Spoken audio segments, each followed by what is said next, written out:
Can you people hear me?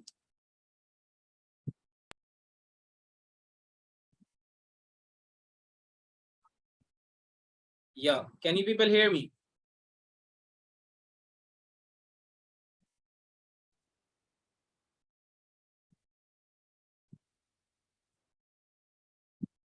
Okay, so we have got our 90-degree triangle over here. हमारे पास right angle triangle है. तो अभी पीछे हमने जितने भी कॉन्सेप्ट्स कवर किए थे those were related to right angles, और हम ट्रिग्नोमेट्रिक रेशियोज और पाइथागोरस की बेसिक्स को समझ चुके हैं. अब एक क्वेश्चन हम कर लेते हैं यहाँ पर for the trigonometric ratio. So starting up with this right angle triangle, I have got a side of 12 centimeter. I need to figure out the other side, and I have been provided with an angle of 48 degrees. तो इस type के triangle में मुझे basically solution निकालना है for the value of x. अब मुझे आप लोगों की हेल्प चाहिए होगी to name all of these sides. So can any one of you tell me, is 12 centimeter the hypotenuse, adjacent or opposite? 12 centimeter का नाम क्या रखेंगे हम?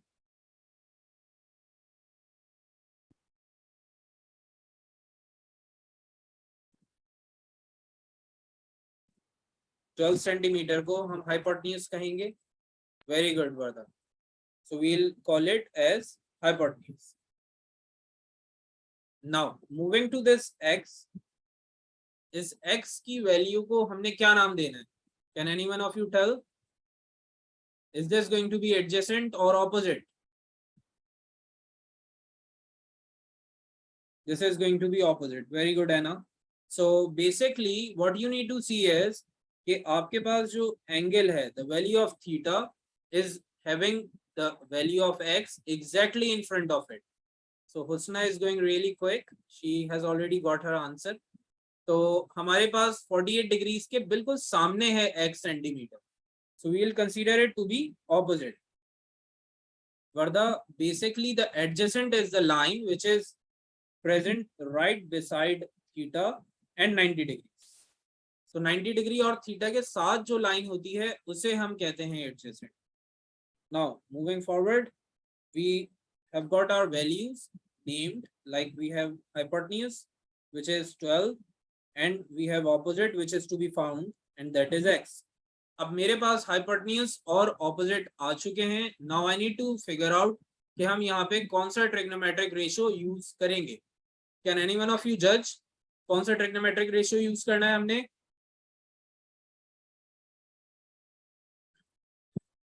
Very good, Anna. So we will be using sine theta. Nabia, Ramsha, Mena, I'm not hearing from you guys. All of you need to answer. So we have got sine theta for opposite over hypotenuse. अब हमने values को substitute करना है. We'll have theta as 48, opposite is unknown, and the value of hypotenuse is 12. Now you need to figure out the value for x. तो इसके लिए आप 12 को ले जाएंगे दूसरी साइड पे. You'll have sine 48, and this would be multiplied with 12. Now you'll have your final answer as 8.91. So this is how you are going to solve simple trigonometric ratio problems. अब आ जाते हैं थोड़ा सा difficult questions की तरफ. तो relatively थोड़े से difficult questions जो होंगे उनमें आपके पास let's say एक triangle है. You have been provided with the angle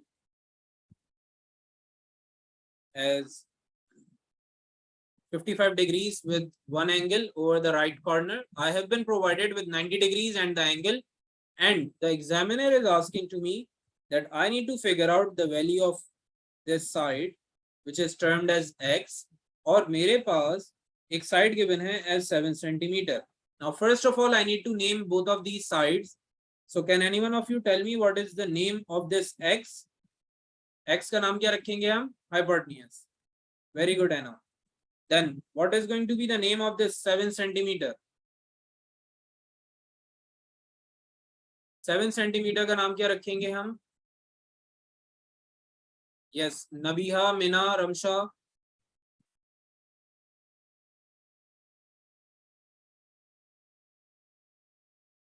This is going to be the base. Very good, Meena. So we have got our sides named. Now we have been provided with two sides. हमारे पास एक side है hypotenuse, the other one is base.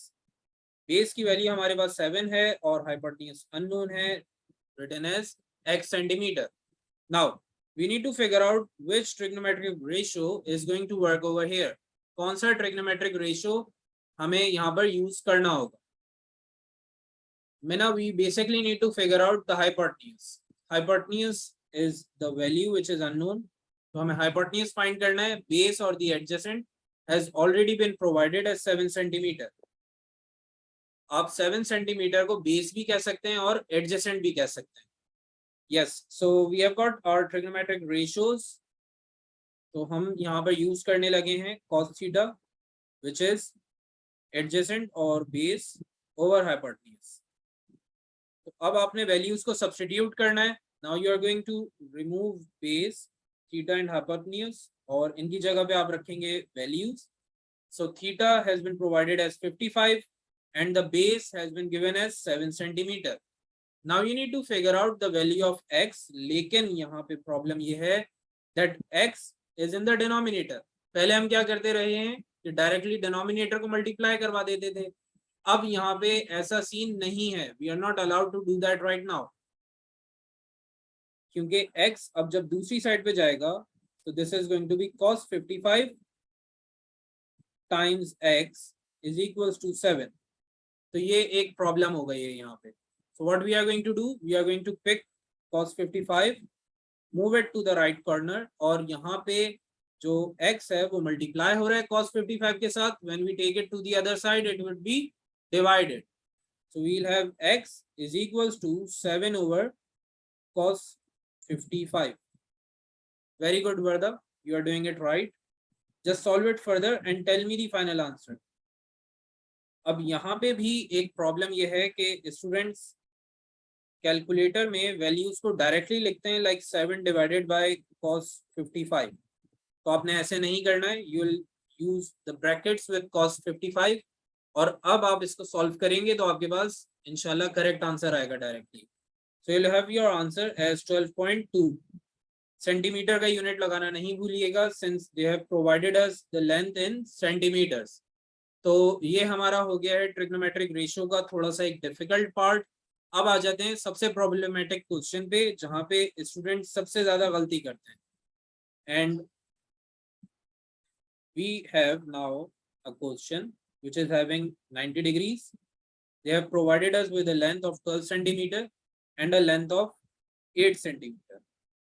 Now you need to figure out the angle over here. आपने angle को figure out करना है. Let's make it a bit more difficult. We'll take 12 over here. तो अब मेरे पास दो sides हैं. One is 12 and one is 8. The value which is to be found is theta. मुझे theta को figure out करना है. What will I do over here in this case? सबसे पहले तो हम कर लेंगे naming.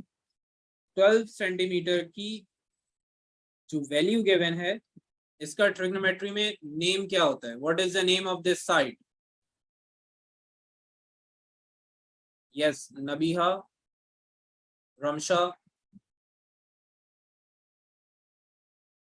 So we have got opposite or perpendicular over here. तो हमारे पास ऑपोजिट या परपेंडिकुलर आ गया. The seen over here is कि आपके पास थीटा के सामने वाली साइड 12 है तो थीटा के सामने वाली साइड को हम परपेंडिकुलर या ऑपोजिट कहते हैं. Now we have got this 8 centimeter over here and this is your adjacent. क्योंकि यहाँ पे आपके पास जो लाइन है उसके साथ थीटा भी अटैच्ड है और 90 डिग्री भी अटैच्ड है. So we can call it adjacent और base. Now we are going to use a trigonometric ratio. तो अब मुझे जल्दी से बताएं कौन सा trigonometric ratio यूज करेंगे हम.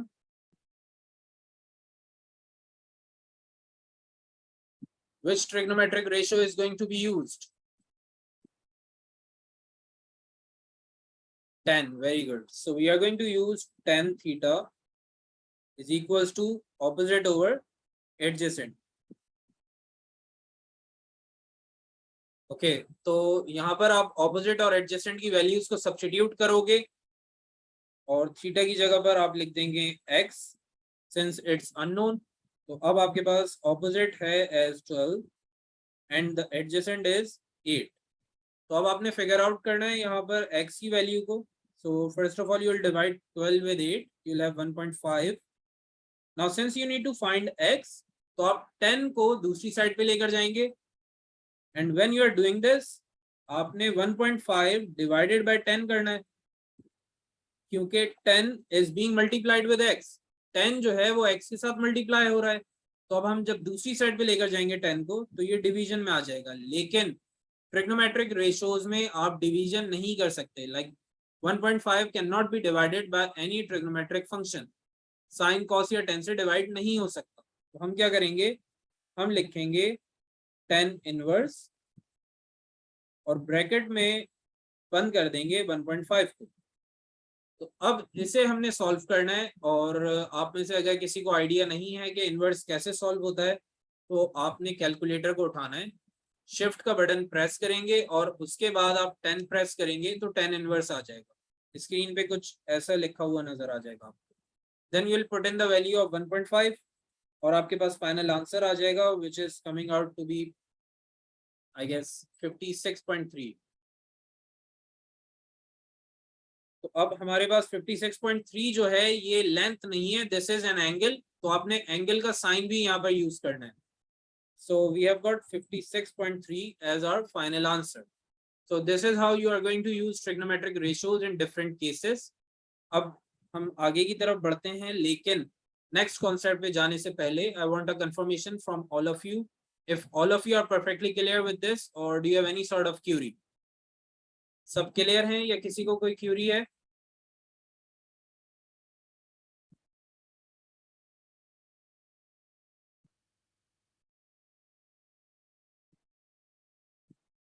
Okay, so we are now moving forward on to the next concept. और यहाँ पे हमने समझना है about the angle of elevation and depression. तो ये एक ऐसा कॉन्सेप्ट है जो ग्रेड 8 और ग्रेड 9 में आप लोगों को डिप्रेशन में रखे हुए था. तो आज इंशाल्लाह हम इसको सेटल कर देंगे और डिप्रेशन को हमने छोड़ना नहीं है आज. तो डिप्रेशन की हम आज ऐसी तैसी कर देंगे. तो हमने क्या करना है, हमने एंगल ऑफ एलिवेशन और डिप्रेशन का कॉन्सेप्ट समझना है. Angle of elevation and depression.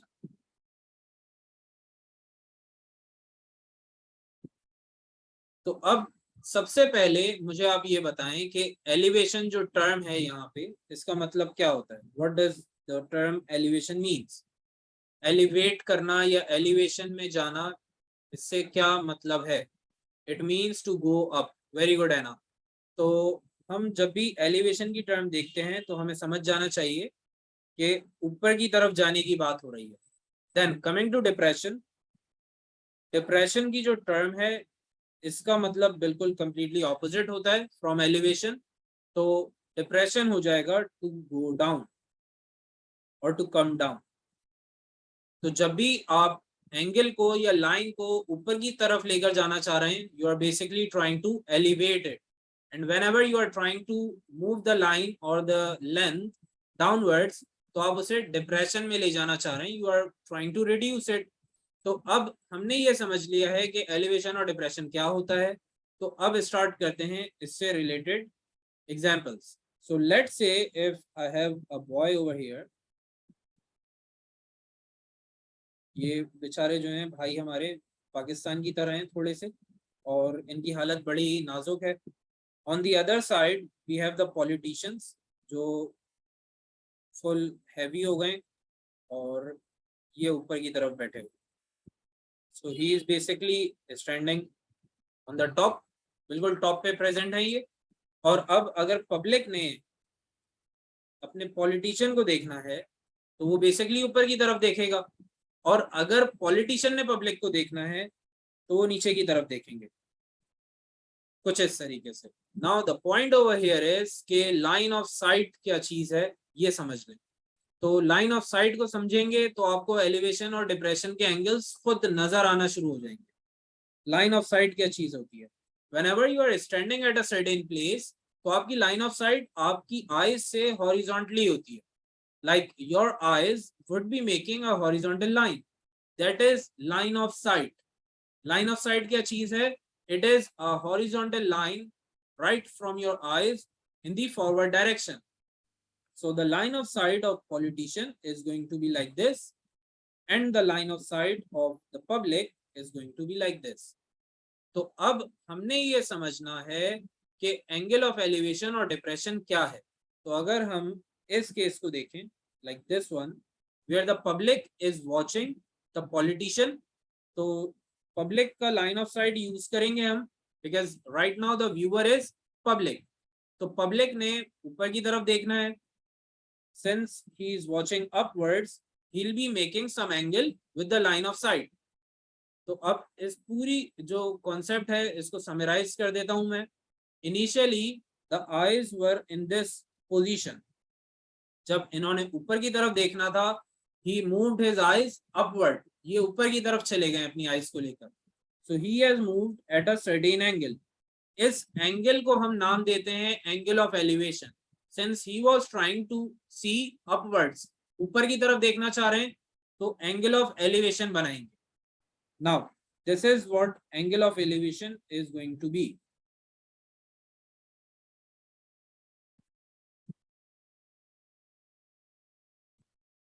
Now we are clear with this concept. अब हम चलते हैं आगे की तरफ और समझ लेते हैं कि एंगल ऑफ डिप्रेशन क्या होता है. So the politician is having a line of sight horizontally as well. इनकी भी line of sight horizontal होगी, but he is watching the public, so he will be watching down. ये क्योंकि public को देख रहे हैं तो इन्होंने नीचे की तरफ देखना है. So basically his line of sight was horizontal as well, but since he is watching downwards, ये नीचे की तरफ देख रहे हैं, तो इन्होंने अपनी जो आईज हैं उनको कुछ एक सर्टेन एंगल पे मूव किया है, and he has moved the eyes downwards. So he is creating an angle of depression, and this angle is going to be the angle of depression over here. तो अब I hope आप लोगों को clear हो गया होगा that what is an angle of elevation and angle of depression. तो ये तो हो गई है हमारी बुकिश बातें जो हम बुक से पढ़ते आए हैं, बचपन से पढ़ते आए हैं. अब आ जाते हैं थोड़ी सी ट्रिक्स की तरफ. तो अब जब भी कभी आपसे एग्जामिनर कहेगा that you need to find angle of elevation और you need to find angle of depression, आपने क्या करना है? आपने सिर्फ एंगल ऑफ एलिवेशन फाइंड करना है और उसी का नाम बदल के एंगल ऑफ डिप्रेशन कर देना है. एंगल ऑफ एलिवेशन पूछेंगे तब भी एंगल ऑफ एलिवेशन फाइंड करूंगा, और एंगल ऑफ डिप्रेशन पूछेंगे तब भी angle of elevation he find करूंगा. तो एंगल ऑफ एलिवेशन फाइंड करूंगा और उसका नाम बदल के एंगल ऑफ डिप्रेशन कर दूंगा. So this is how you are going to make it easier and simpler to remember. तो अब इसकी एक एग्जांपल देख लेते हैं ताकि चीजें और क्लियर हो जाएं. Now let's say if I have a triangle over here,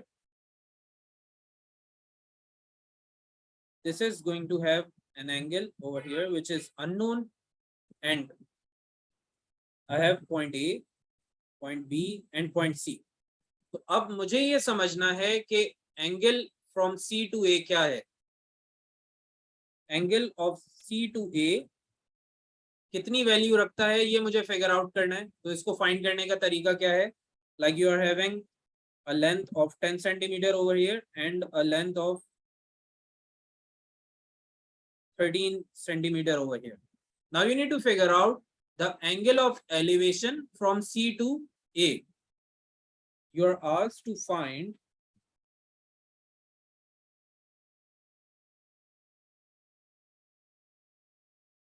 angle of elevation from C to A. तो अब प्रॉब्लम ये है कि जब भी कभी मुझे एंगल ऑफ एलिवेशन पूछा जाएगा या डिप्रेशन पूछा जाएगा, मैंने सिर्फ नीचे वाले एंगल को ही फाइंड करना है. I just need to figure out the angle down here, that's it. अब अगर ये क्वेश्चन में एंगल ऑफ एलिवेशन पूछेंगे या डिप्रेशन पूछेंगे, I am not going to care about the question. अब करना कैसे है इसको solve?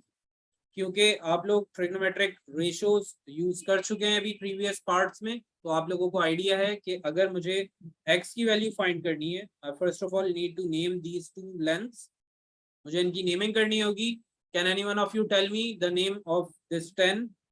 Is it opposite, adjacent or hypotenuse? This is opposite. Very good, Anna. Now, what is the name of this 13 centimeter? Is it opposite, adjacent or hypotenuse? We'll name it as adjacent. So we have got the opposite, we have got the adjacent. अब हमने trigonometric ratio judge करना है.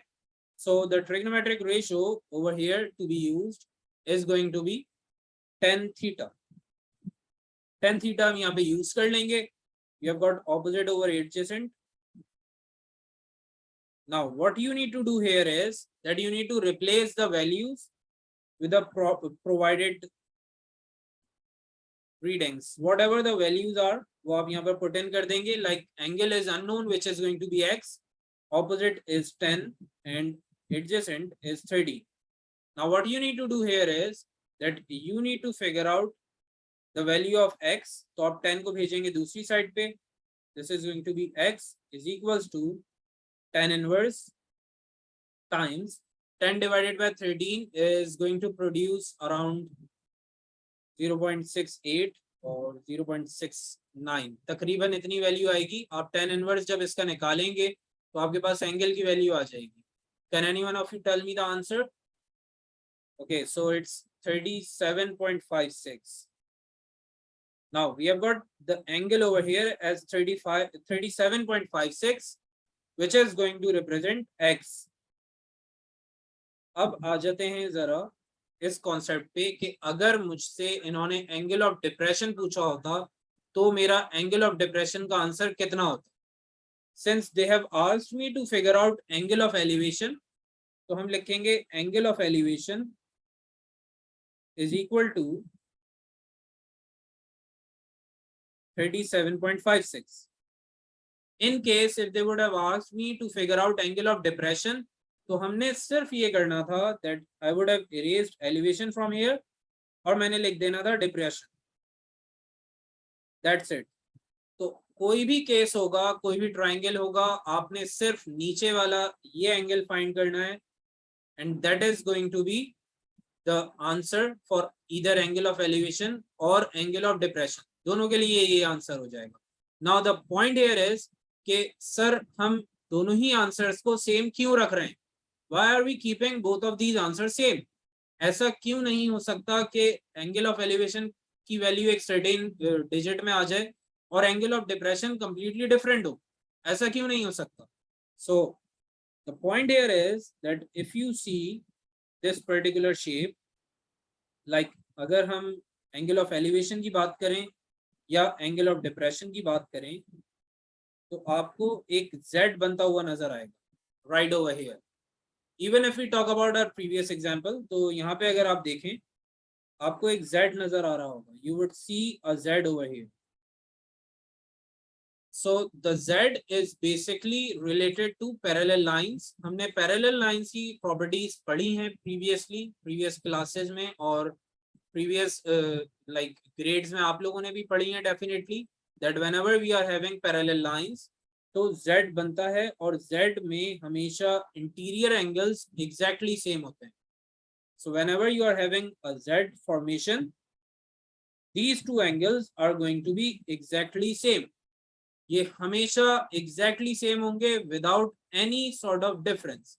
कोई difference नहीं होगा और इनकी values हमेशा exactly same होंगी.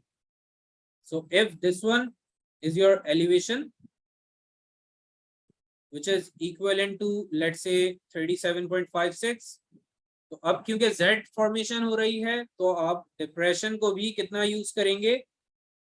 what is going to be the value of depression over here? yes, anyone?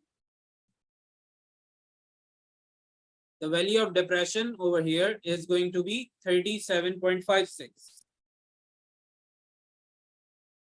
अब हमें ये समझ में आ गया है that whenever we are dealing with such queries, तो आपने सिर्फ नीचे वाले एंगल को फाइंड करना है which is present on the bottom side. like if you are dealing with a triangle like this, तो आपने ये एंगल फाइंड करना होगा right over here. if you are dealing with a triangle like this, तब भी आपने bottom angle को ही find करना है which is present right here. बस यही आपने सॉल्व करना होता है. You don't need to do anything else. और इसमें प्लेन ट्रिग्नोमेट्रिक रेशियोज ही आप यूज करेंगे. Now once we are done with this, we later on need to start with the concept of greatest or smallest angle of elevation. तो greatest and smallest angle of elevation की curies हमने next class में इंशाल्लाह cover करनी है. आज के लिए इस कॉन्सेप्ट को इतना ही रखते हैं. But before leaving, I need a confirmation from all of you if you are perfectly clear or any one of you has got any sort of query. Yes. Is there anyone having any sort of queries or is everything perfectly clear?